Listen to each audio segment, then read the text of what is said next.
Dear brothers and sisters, the message today will be on the 5 main ways to confirm the Spirit's directions. In addition to recognizing the Holy Spirit's directions in our spirit, there are some signs that God gives us as confirmation. The Holy Spirit always speaks to us, but His voice will never contradict what is written in Scripture. That being said, there is nothing wrong with pursuing confirmation for our spiritual perceptions. So what are the 5 main ways through which we can confirm the Spirit's directions? 1. The written Word of God.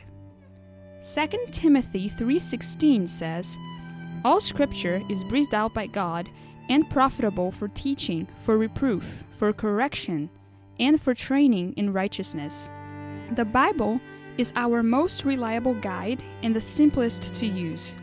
The inner voice in our spirit is somewhat subjective. It can be influenced by our own personal emotions or desires. We must, therefore, submit our perceptions to an objective and secure judgment. The Bible is the basis for this kind of judgment. However, we must approach it with an honest heart because we can technically make the Bible say what we want it to say. Sometimes people purposefully seek out a scriptural passage that supports what they want to believe. This is twisting the Scriptures. When you feel a direction or impression in your spirit and you are not sure whether it is the voice of the Lord, present this impression in prayer before God. Ask Him to confirm or disconfirm it through His Word. Once you have done this, a passage in Scripture that relates to the subject will most likely capture your attention. The Spirit of God never disagrees with His Word. The Holy Spirit will never tell you to do something that goes against the Bible. 2. Seek mature advice. Colossians 3:15 says, "And let the peace of Christ rule in your hearts, to which indeed you were called in one body, and be thankful." When God speaks to us, He will confirm His direction through some more mature members of the body. We must learn to submit our impressions and discernments to other members of the church. Bring the matter before a group, and if there is unanimous peace, then you can be sure that God is confirming the direction you have received. Proverbs 11:14 says, "In an abundance of counselors there is safety." And Proverbs 15:22 says, "Without counsel plans fail, but with many advisors they succeed." Do not share your doubts with people who cannot help you. Seek advice from spiritually mature leaders who have proven credibility. Go to people who have been able to hear God's voice directing them in the circumstances of their own lives. But remember this, never discuss your problems with someone who cannot help solve them. Opening up our personal life with someone who is unable to help us is like opening up a treasure box to a thief. Not only is it a waste of time, but a risk. Always look for mature brothers and sisters who are recognized in the local church as Spirit-filled and experienced in the faith. 3. Observe the circumstances and God's provision. When God tells you to do something, you can be sure that He will open the doors so you can do it. If He is guiding you in a certain area, then His provisions will come to you in that area. Psalms 37:23 says, "The steps of a good man are ordered by the Lord, and He delights in His way."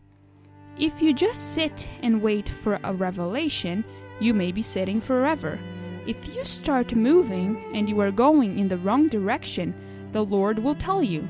As soon as we begin to move with a sincere desire in our hearts to walk in God's will, the Spirit will give us directions.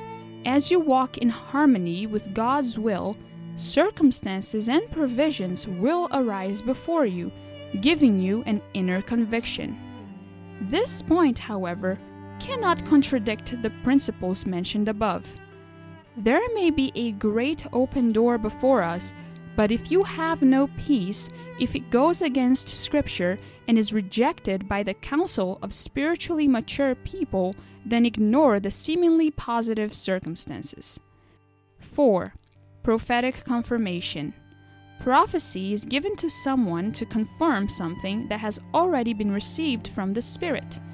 We must be cautious with prophecies that tend to initiate something rather than simply confirm it.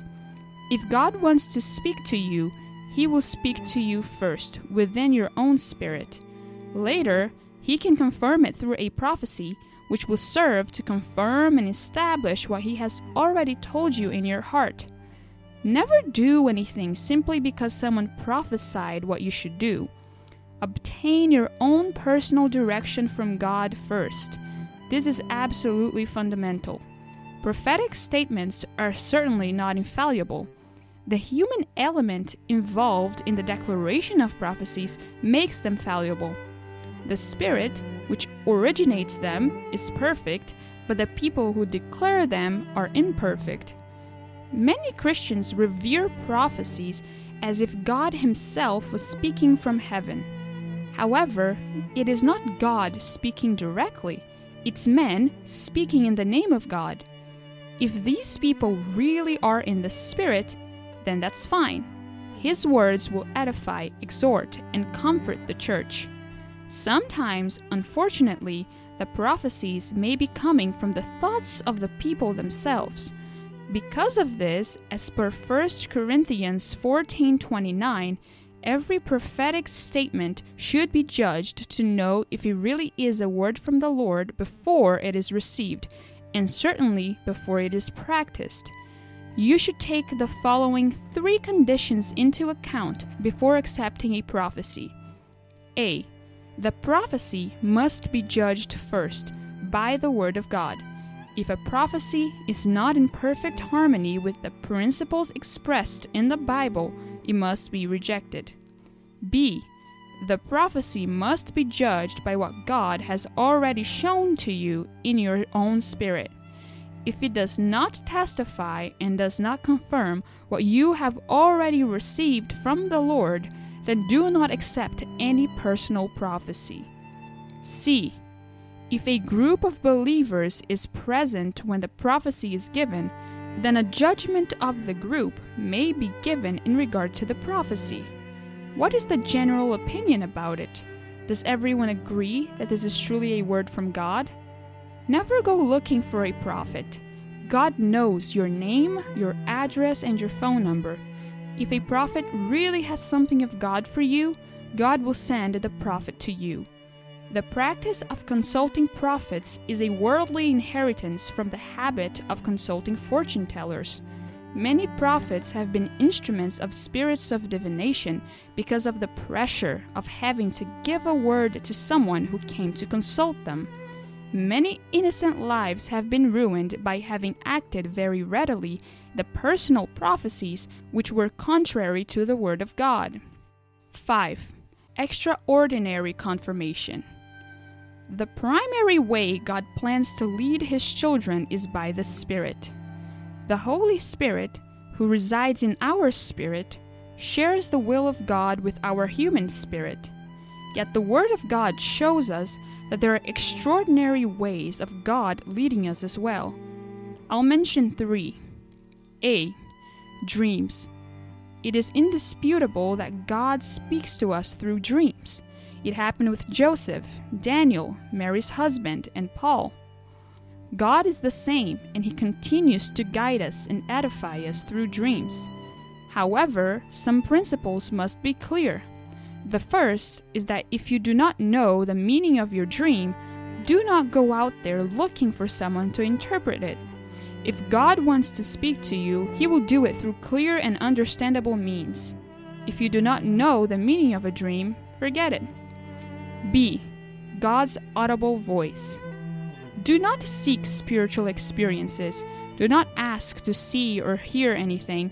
This craving for new and different experiences can be a breach for spirits of deception. But know that God can speak in an audible way to His children today still. C. Angels. Galatians 1:8 says, "But even if we or an angel from heaven should preach to you a gospel contrary to the one we preach to you, let him be accursed."